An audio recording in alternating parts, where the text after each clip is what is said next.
Hi guys, I hope you are well. I will start briefly by just telling you this is my second talk, the first one being stupid pentester tricks. This year we take a new approach and new stupid problems to solve.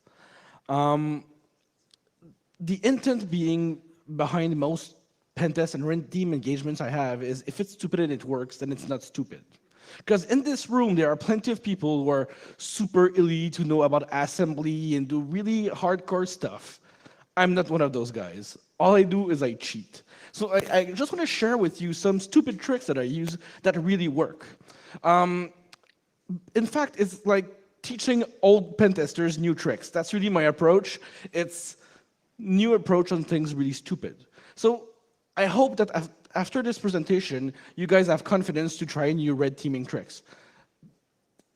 But do not expect assembly or 0 days in this talk. So let me start with a classic, the good old USB key drop. So we've seen it in movies, like people drop USB keys. The thing is, I don't know for you guys, but we have perhaps a 35% success rate. Oh.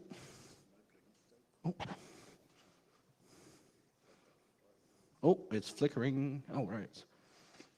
Almost. Good. So the good old USB drop, thing is, it only works 35% of the time. Almost. Oh, it's good enough. All right. So the thing is, the reason why it doesn't work so much anymore is because laymen know about it. It's in Mr. Robot, it's in the Bourne movies, in the great movie Firewalls, the exceptional documentary Hacker, NCIS, CSI Cyber, like everybody knows about it. So that's why people don't just plug USB keys anymore, because we all know about it.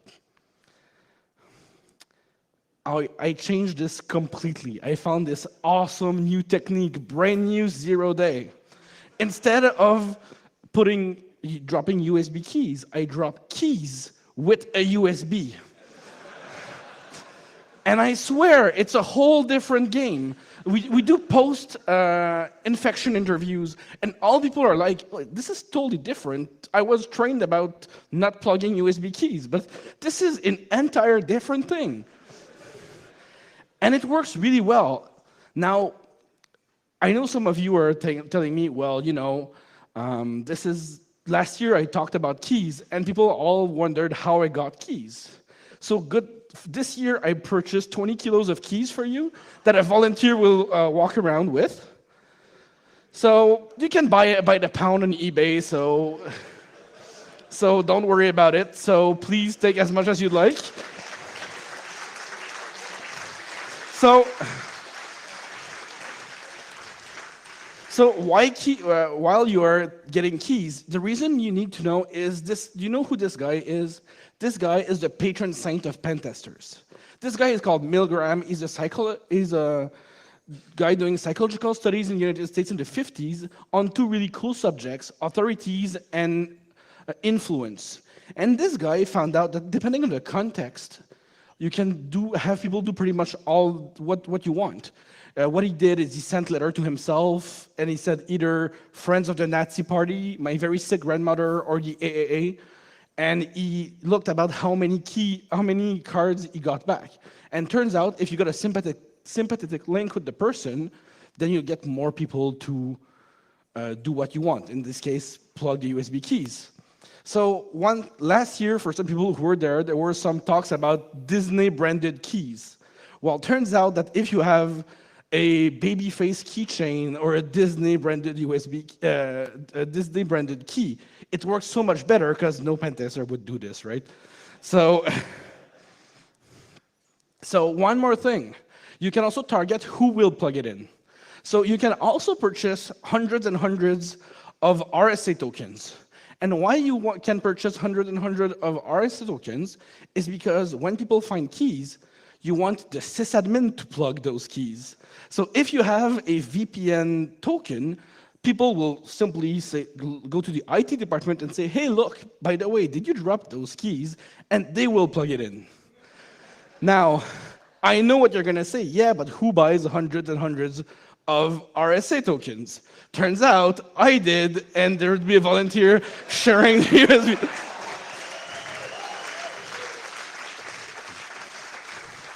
Now, now that the USB trick is shared, let me start any other stupid email tricks. Sometimes I want to intercept emails between two targets, but I can't exactly do man in the middle. It's super complicated. So what about a stupid trick instead that would allow me to intercept emails between two people? Well, I'm not sure if you know what OAB is, but OAB is an Outlook file called Outlook Address Book. And basically what it means is if you reply to someone or interact with someone, you will get added to their offline address book. And basically all you got to do is be before the person in alphabetical order. So say, if I want to be John Smith, I send an email called John A. Smith. And if I get the person to reply to me, then I'm just before them in the contact. Because who types the whole email in Outlook? You start typing the email and it'll autocomplete, right? So all you gotta do is make sure the person replies to you and you're the first one. So you can mend the middle specific conversations between two people just by sending one email. Now, the question you should ask yourself is how do you get the person to reply to you? And that's where it's a bit tricky. It's a bit tricky because you need to be just enough passive-aggressive to get an answer, but not too difficult because they'll call right away. If it's so awkward, the person will just call. So this is my favorite one. Hey, name, did you receive this email? Is there an email problem or are you avoiding me? You're letting a person out so they can see there's an email problem and it's out, so they will not find the phone. If you're too aggressive, they'll call and then they'll know something is wrong. One thing, if you're more in APT, just buy a very similar name and wait for files to enter.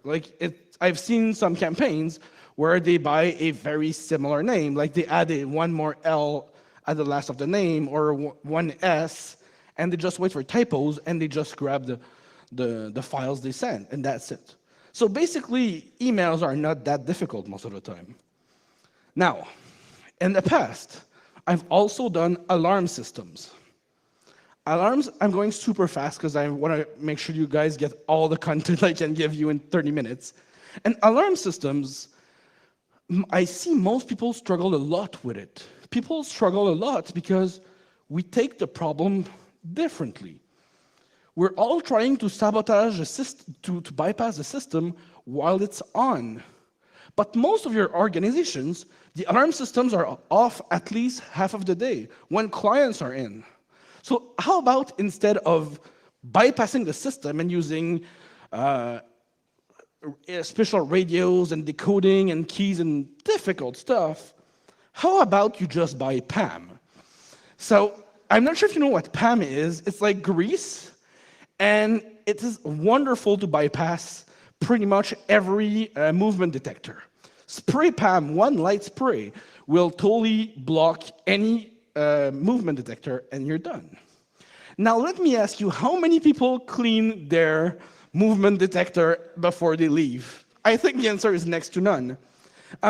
This technique is totally not mine. I stole them from Antwerp diamond thieves, and I think if it's good enough for Antwerp diamond thieves, it's good enough for us. If you can't, say you don't have PAM on you, just move an object in front of the sensor. You wouldn't believe how many times I've just moved a plant a few inches left and blocked a whole sensor. And that's pretty much all you need to do.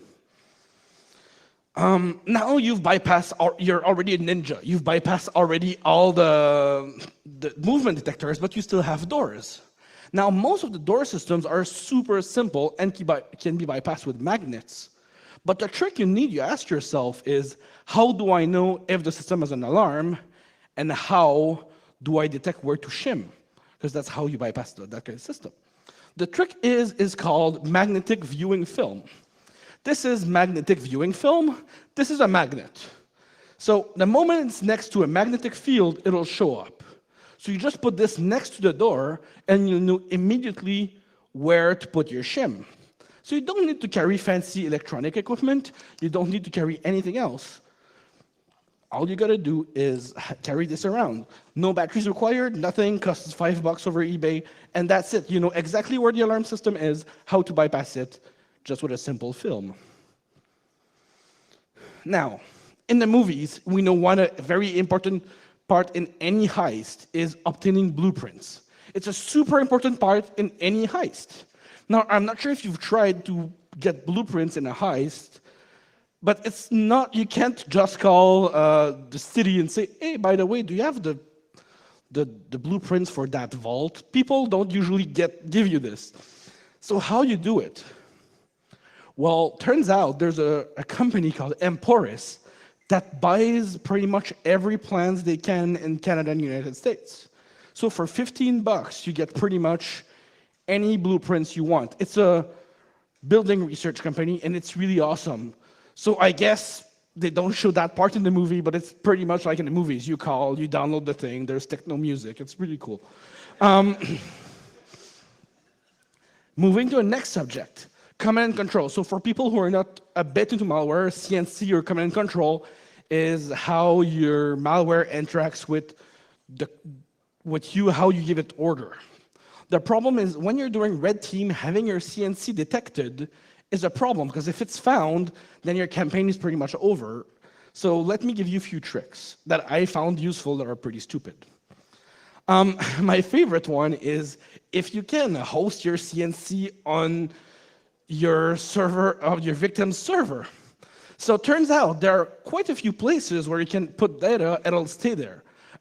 Say, for example, if you have a forum or product review that you can inject text, well, send your text there, you have the malware fetch it, and this way, if people are looking at logs, they'll just see legit traffic going to legit websites, and most of the time, if it's internal, there's not even any proxy between the client and the corporate server. So pretty much, there's no inspection points. Now, where can you find this? Best place if you have a notes server. Lotus Notes, sorry for users. If you have a Lotus Notes, there are special keywords, you can look it up online, that allows you to upload or edit forms without permissions. So you can hold it there. Many workflows are multi-step forms. So you do the first step, press next, do the second step, do next, do the third step. But if you stop at the second step, the data on the form will be saved server side, and you can use this as a command and control. So you can leverage your own client server as a CNC. And this way is super nice because whoever inspects traffic going to themselves. Of course, encrypt your data, because the last thing you want is your client finding out about it and leveraging your own CNC to clean itself. So use some encryption at least. One thing is super nice, once again, this is not mine, but I felt it was super nice, is a side channel. So there's a framework called gupt. And what gupt is, it's malware that looks for SSIDs around it. And it will execute commands based on SSIDs around it. So if you're next to if you have physical access or near a place where you have physical access, you infect the malware and you use a side channel being the name of the SSIDs around it to send commands to it. There's no way a SOC's gonna find this. It's really nice. Super simple. It's not mine, but it's awesome, so I'm sharing it with you guys. One thing I find really nice, there's a talk at Black Hat this year that will talk more about it. It's not mine, so apologies to that person. Some hosts are not even allowed to access the internet. Sometimes there's several proxies or different things, but what pretty much all hosts can do is send emails via Outlook. Now, Microsoft sent awesome documentation how to use Outlook to send emails, read email, receive emails. So on TechNet, it's really, really well documented. You can use Outlook as a channel to send and receive emails. And this way you can have your malware do this, and of course, provided there's no weird words or anything, there's no proxy, there's nothing, it works super well. Of course, you need to make sure you delete the emails as you send them and as you receive them, otherwise it'll be fairly obvious for the person who receives it. Now I have something brand new for you guys. So this morning I was watching this talk about shellcodes and image, right? Don't kill my cat. And it's super awesome, but it's super complicated. It requires knowledge about assembly and everything. And I felt this is really hard. There must be a stupid way to do it. Turns out there is. So instead of putting the code, do a BMP polyglot, how about you just write the code in text and do a print screen of it. So you have a JPEG file of the text of your assembly, and then use PowerShell to do OCR on the file. So instead, you will just, and it works the same. Like the moment we have AV people doing OCR on images, we've won, guys. Like there's no way this is gonna work. So it's just do the same thing, just differently, and it works. All right, exfiltration. So we all know about DLP, about some super advanced techniques to prevent exfiltration. Let me share you two really nice ones. The first one is encrypt it, then upload it to VirusTotal. So some people may know, if you've got a paid account on VirusTotal, you can download submitted samples. So say I want to exfiltrate data and I don't want to be a link between myself and the client, I can submit it to VirusTotal, then later with a paid account, download the file. So if people are looking at network traces, there's nowhere there's gonna find the whole the exfiltration. Super nice. Just make sure if you're a bad guy, no problem. If you're a pen tester, ensure you encrypt it before, because you don't want to really share all the secrets with the client, so just be careful. One more thing. There are some really simple systems that block USB keys on hosts. But most of the time, all they do is they block the driver USB32.sys. So take your old Zune or any protocol talking MTP, and suddenly you'll bypass most USB blocking software. So it's a simple trick. Buy a Zune, they're like $5 on eBay, and you're done. Now let me start to talk to the next subject, de-anonymization. So some contracts were allowed to attack clients at home. So if we can find where they live, we can perhaps attack the Wi-Fi at their home. But the problem is how you get their address. Most of the time, all we have is a cell phone. Well, in this case, you can call, the idea is you need to find a service that when you call with the spoofed phone number, they'll give your address. And turns out there are way more than you believe. So first thing, you need to know how to spoof a number. It's fairly simple. There are apps that do it for $5, or it's really, really easy. And you can call all those services, like automated taxi services, name withheld. They will say, oh, do you want a taxi at the following address, which is the last address you went. But all it takes is your last phone number. So it looks on so if you spoof your phone, you can have that person's last taxi location. Some large energy providers, if you report an outage, that energy provider will say, oh, did you mean, is there an outage at that address? And then you get the address of the person. Some delivery and postage services have a similar service when you can say, there's an automated teller system that you give your phone number and it'll tell you if there's a package at what address. So what's amazing with all those services is you don't need to speak to a human. All this can be scripted and it works super well. So if you want to de-anonymize someone's cell phone to address, all those tricks are super simple. Now, rubber duckies. So let me talk to you first, what's a rubber ducky? A rubber ducky is a device that emulates a keyboard. They're super nice. Hack5 does really, really nice rubber duckies. There's only one problem, is they cost $50. So first, let me share with you, and this is not mine either. Did you know that you can buy a $1 rubber ducky? It's called the @tiny85, and it's a $1 rubber ducky. So suddenly, it's way more interesting if you lose it or forget it in the admin's laptop, for example, then it's less of a problem than if it's a $50 rubber ducky. And it's super, super simple. It looks like this. There's no way you're going to see this, but it's that small. Costs $1, really nice. I give you the link. So I repeat, this is not mine. It's some awesome researcher, but it's stupid because you just need to follow the 2 instructions and you're done. Same thing. There's a super awesome research. So let me set you the scene. Once again, we're in the movies. Imagine if you could, as you walk between computers, see all the computers go black and shells start popping up.